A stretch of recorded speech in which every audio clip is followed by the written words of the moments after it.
Baik, perkenalkan nama saya Bidan Hartini yang bertugas pada pagi hari ini. Sebelumnya dengan siapa? Dengan Bidan. Usianya berapa? 23 tahun. 23 tahun.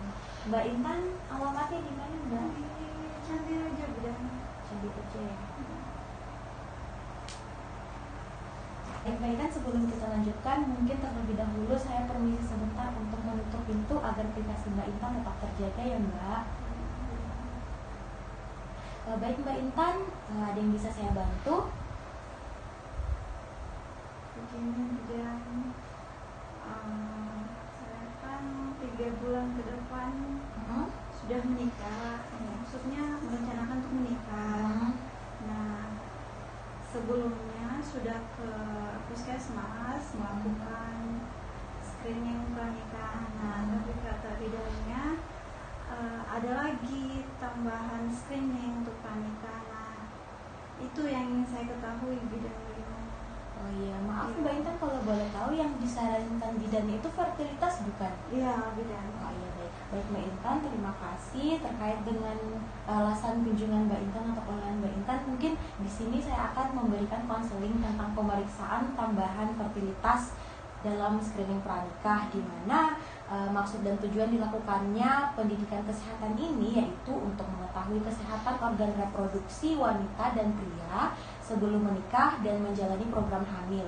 Dengan begitu, maka dapat diketahui apakah ada masalah reproduksi yang membuat terjadinya yang menghambat terjadinya kehamilan, serta dapat ditentukan rencana program hamil yang sesuai.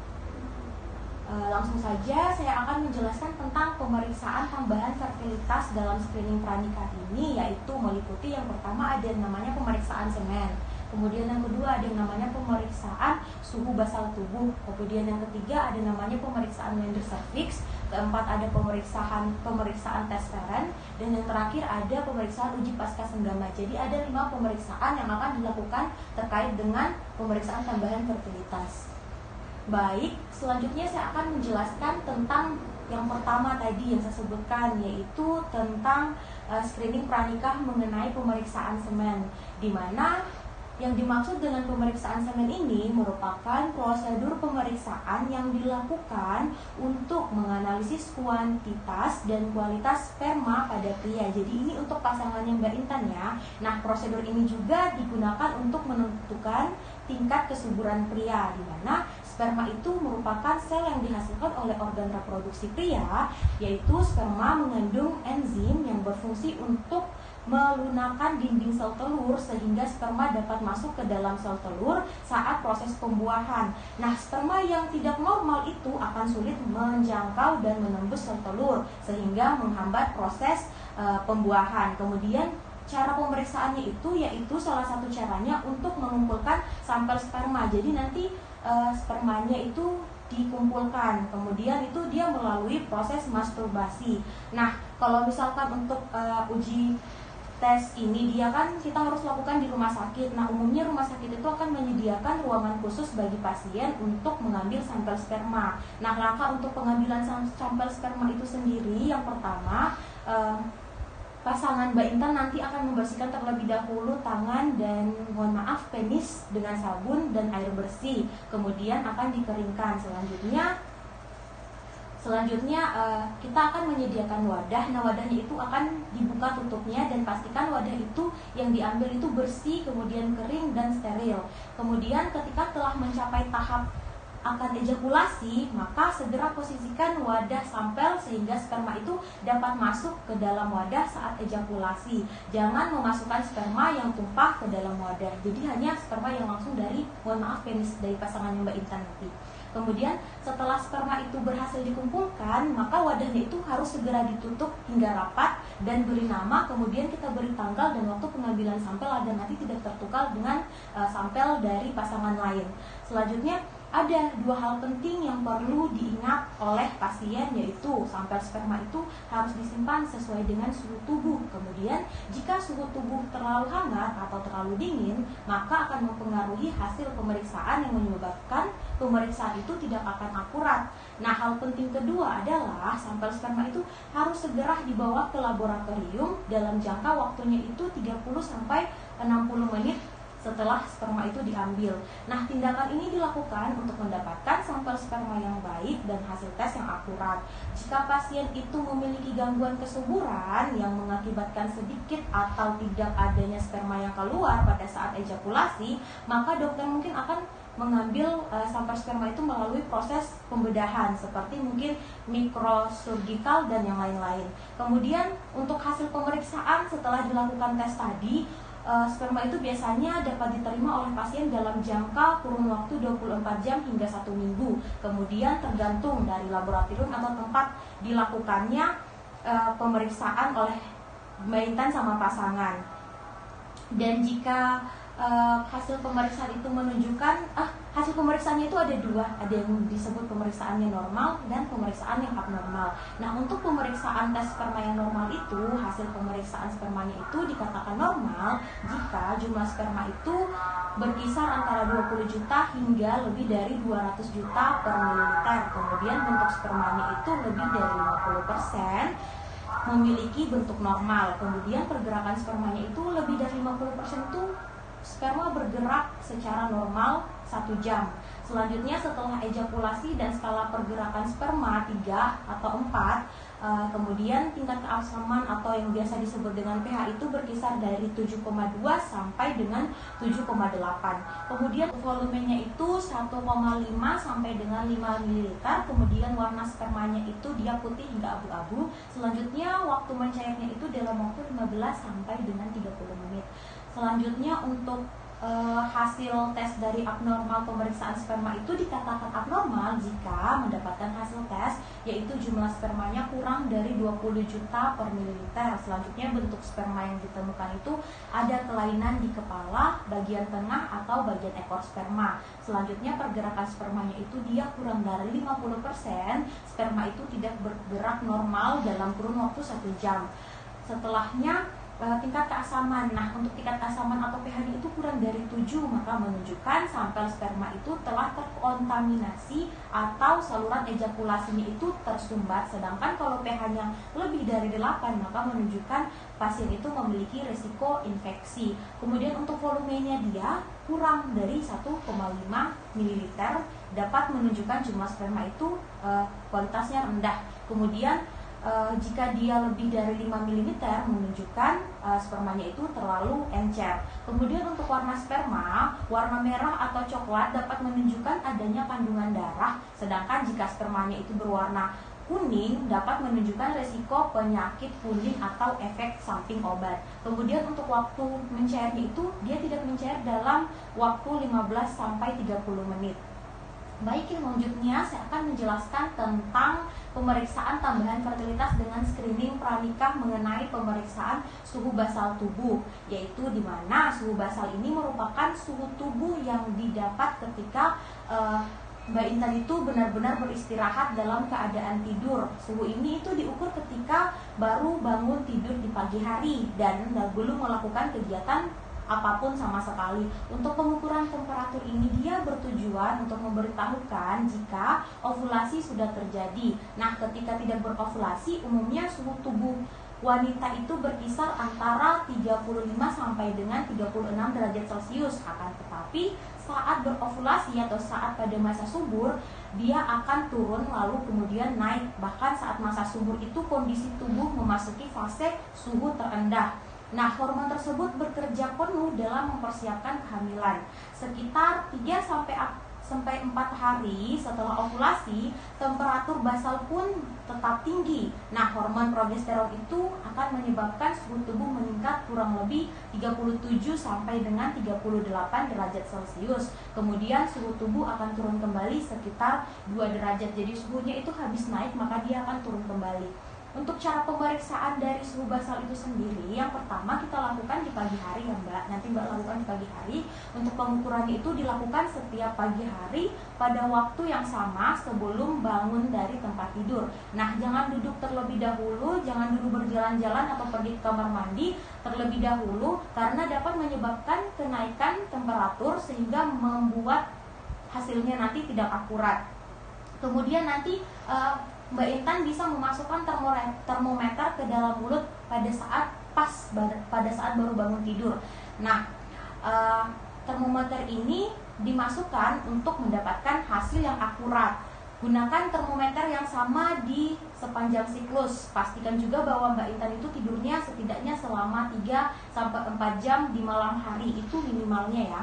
Kemudian mencatat hasil pengukuran. Nanti Mbak Intan harus catat hasil pengukuran setiap harinya dengan membuat grafik sehingga memperoleh hasil yang optimal. Umumnya suhu rata-rata sebelum ovulasi itu lebih rendah daripada setelah ovulasi. Jadi ketika melihat suhu sedikit lebih tinggi dan tetap stabil selama 3 hari atau lebih, maka kemungkinan besar ovulasi itu telah terjadi.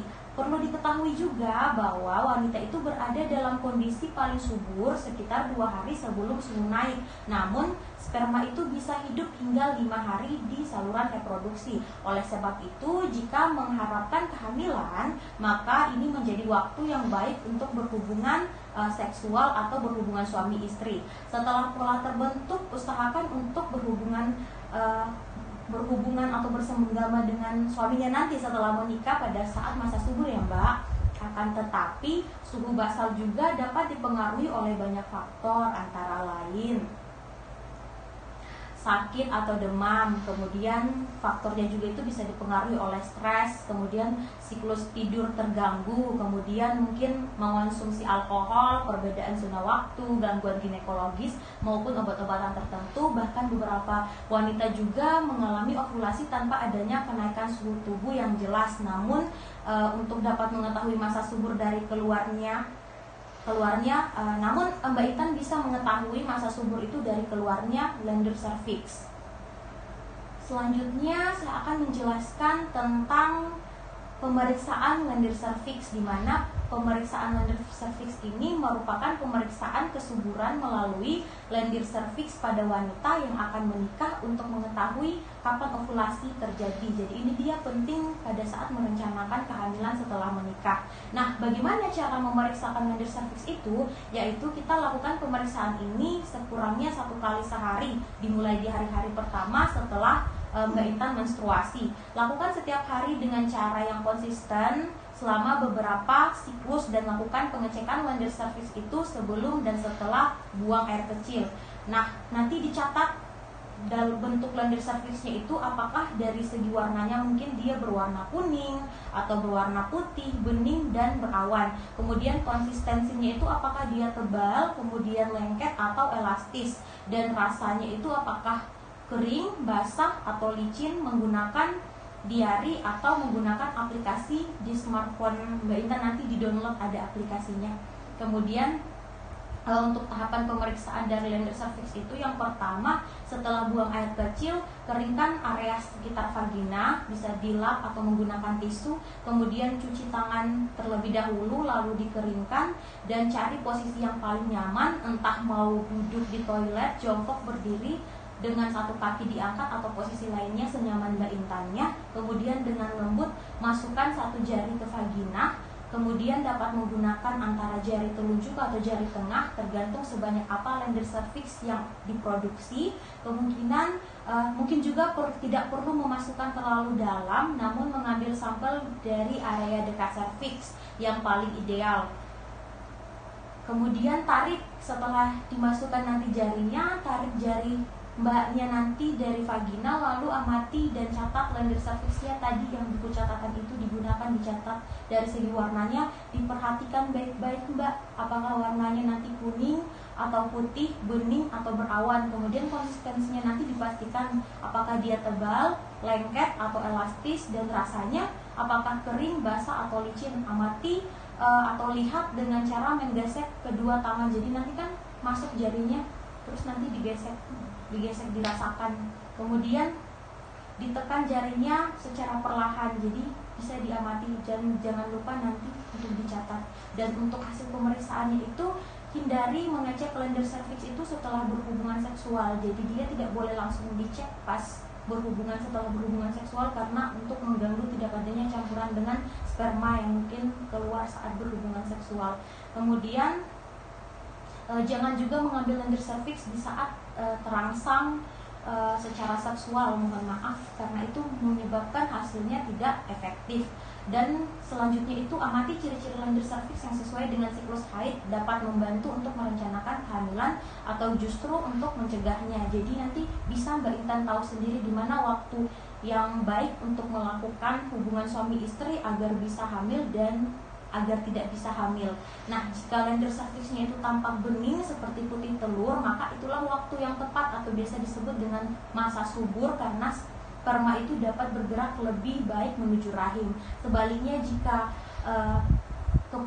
jika lendir serviksnya Mbak Intan itu tidak atau menggumpal putih susu itu, maka dia bukan waktu yang subur untuk merencanakan proses kehamilan. Nah, untuk menentukan masa subur, perubahan pada lendir serviks itu di luar ciri-ciri yang telah disebutkan sebelumnya juga itu bisa menjadi pertanda dari suatu kondisi kesehatan tertentu, misalnya ketidakseimbangan hormon atau masalah kesuburan. Selanjutnya saya akan menjelaskan tentang pemeriksaan tes Feren, di mana pemeriksaan tes Feren ini adalah suatu pemeriksaan pola yang terbentuk dari mukus serviks yang dibekukan dan dikeringkan pada kaca objek pasca ovulasi. Hal ini menunjukkan adanya peningkatan estrogen yang mendadak. Nah, Feren ini, pemeriksaan Feren ini atau biasa disebut dengan uji pakis lendir serviks merupakan salah satu parameter dalam evaluasi lendir serviks, di mana untuk cara pemeriksaannya itu yang paling sering dilakukan adalah pada saat ovulasi. Bentuk daun pakis itu akan lebih jelas terlihat apabila diambil sampel lendir pada waktu yang mendekati ovulasi, di mana struktur tersebut akan mengering menjadi sebuah bentuk seperti daun pakis atau biasa disebut dengan tes Feren. Sebelum dan sesudah ovulasi dan selama kehamilan akan ditemukan pola dengan ciri khas yang berbeda. Pada saat terjadi ovulasi, maka lendir serviks itu akan menjadi sangat cair dan jernih. Sebaliknya akan tampak kekuningan dan kental jika diperiksa pada saat tahap pra-ovulasi dan pasca ovulasi dari siklus haid. Kemudian untuk hasil pemeriksaannya itu terdapat infeksi serviks atau darah pada saat pemeriksaan Feren itu akan menghambat pembentukan pola pakis yang sempurna. Nah, ditemukannya pola pakis yang sempurna selama pertengahan siklus menstruasi itu menandakan aktivitas estrogen yang baik dan tidak terdapat infeksi serviks. Selanjutnya saya akan menjelaskan tentang pemeriksaan uji pasca senggama atau UPS, di mana pemeriksaan lendir pada serviks atau UPS ini yaitu berfungsi untuk mengetahui bagaimana tingkat penetrasi sperma pada daerah serviks. Pemeriksaan hormon kesuburan dilakukan pada wanita yang wanita misalkan dia belum haid atau sudah setelah haid. Nah, untuk cara pemeriksaannya itu sendiri dilakukan sebelum senggama. Pasangan itu dianjurkan untuk melakukan senggama 2 jam sebelum pemeriksaan. Untuk UPS ini menilai kemampuan spermatozoa dalam penetrasi mukosa serviks dan kemampuan hidupnya dalam lingkungan tersebut.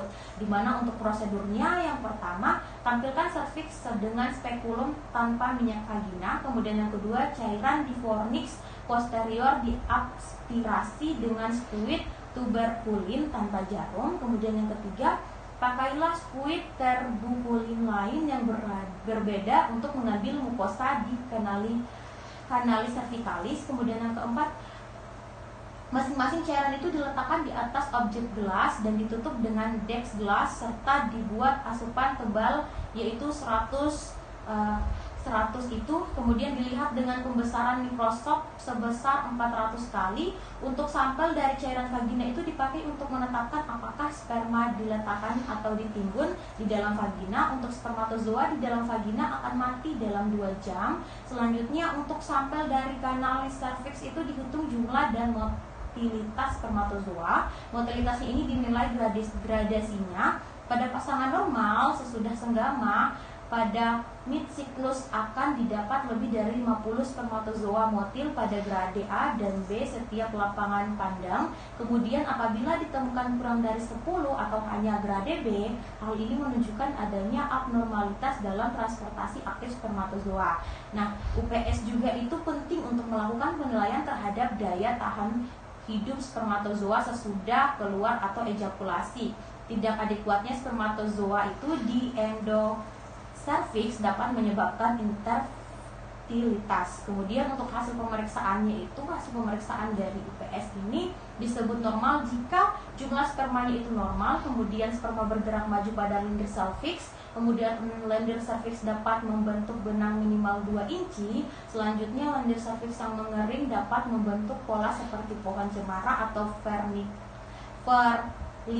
pattern. Kemudian untuk hasil UPS perlu diulang jika negatif atau abnormal. Untuk hasil pemeriksaan yang abnormal itu, yang pertama, jika lendir cervix itu tidak dapat membentuk benang minimal 2 inci dan tidak dapat membentuk pola seperti pohon cemara. Selanjutnya, tidak ada sperma atau jumlah yang cukup dalam sampel, dan sperma berkelompok dan tidak bergerak secara normal. Jika hasil normal, maka menyimpulkan bahwa konsepsi bisa terjadi secara alami. Sedangkan jika hasilnya tidak normal, maka dibutuhkan cara atau pengobatan lain untuk bisa hamil.